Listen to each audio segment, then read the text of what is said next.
টইটুম্পুর হচ্ছে, আমাদের আমাদের এক্সপোর্ট সেটার আয় বাড়ছে, যদিও স্যার ইম্পোর্ট নিয়ে একটা কথা রয়েছে। এছাড়া স্যার আমাদের ওই যে প্রবাসী আয় সেটাও বাড়ছে, এবং গভর্নর কিন্তু একটা কথা বলছে যে আমাদের বিওপিও পজিটিভ হবে। সব মিলিয়ে স্যার এই যে অর্থ বছরটা গেল স্যার, এই প্রায় তো শেষ পর্যায়ে অর্থ বছরটা কেমন গেল, বিশেষ করে আমাদের এই যে রিজার্ভ, রেমিটেন্স, আমাদের এক্সপোর্ট, সব সামগ্রিক অর্থনীতির চিত্রটা যদি একটু স্যার আপনি একটু তুলে ধরেন।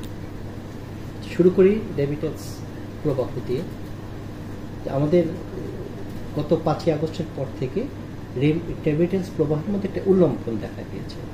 এটার দুটো জিনিস ছিল যে রেমিটেন্স প্রেরণকারীরা অনেকে এক সময় ফরমার ব্যাংকিং চ্যানেল ব্যবহার করে রেমিটেন্স দেশে পাঠাতো না, তারা রেমিটেন্স ব্যাংকের মাধ্যমে পাঠানো শুরু করলো।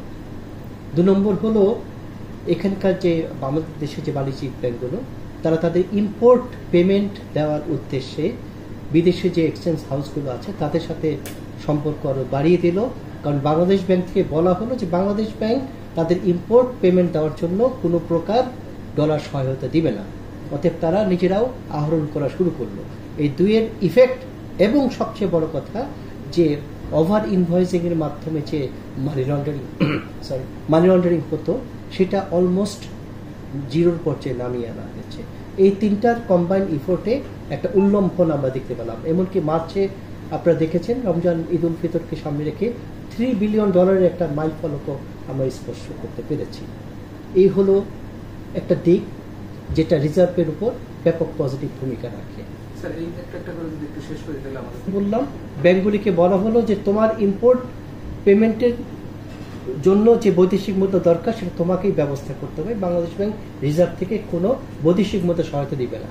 2 নম্বর হলো এলসি খোলার ক্ষেত্রে সর্বোচ্চ প্রতিযোগিতামূলক দরে তোমাকে এলসি ওপেন করতে হবে ইম্পোর্ট এলসির ক্ষেত্রে, যাতে ওভার ইনভয়েসিং এর মাধ্যমে $1 দেশ থেকে বাড়তি না যায়।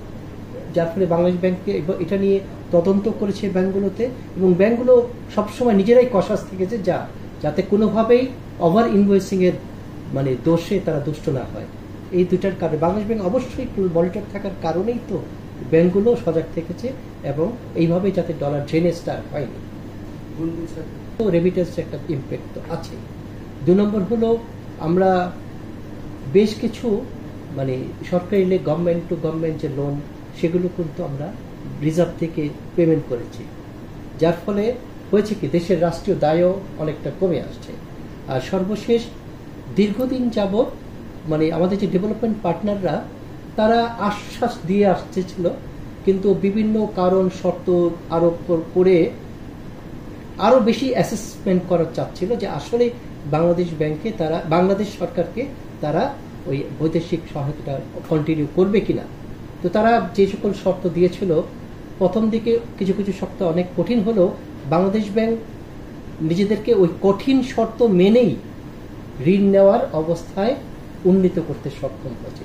দ্যাট ইজ আগের তুলনায় রাষ্ট্র হিসেবে এবং কেন্দ্রীয় ব্যাংক হিসেবে আমরা আরো বেশি কমপ্লায়েন্স এটা বলতে পারি, এবং কমপ্লায়েন্স হওয়ার কারণেই বেশ কিছু ডেভেলপমেন্ট পার্টনার আপনি আইএমএফ বলেন, এডিবি বলেন, জাইকা, এআইবি তারা কিছু কিছু করে তহবিল আমাদেরকে দিয়েছে, এবং তারই কম্বাইন্ড ইফোর্ট আমরা দেখতে পেলাম, কম্বাইন্ড রেজাল্ট আমরা দেখতে পেলাম এই বছরের অর্থ বছরের শেষান্তে এসে $30 বিলিয়ন মাইল ফলকটা আমরা অতিক্রম করতে অনেকদিন পরে, যেটা আমরা এক সময় অনেক বেশি ছিল কিন্তু ইরোশন হয়ে হয়ে সেটা অনেক তলান্তে গিয়ে ঠেকেছিল, কিন্তু সেটা আবার $30 বিলিয়ন উন্নীত করতে সক্ষম হয়েছে।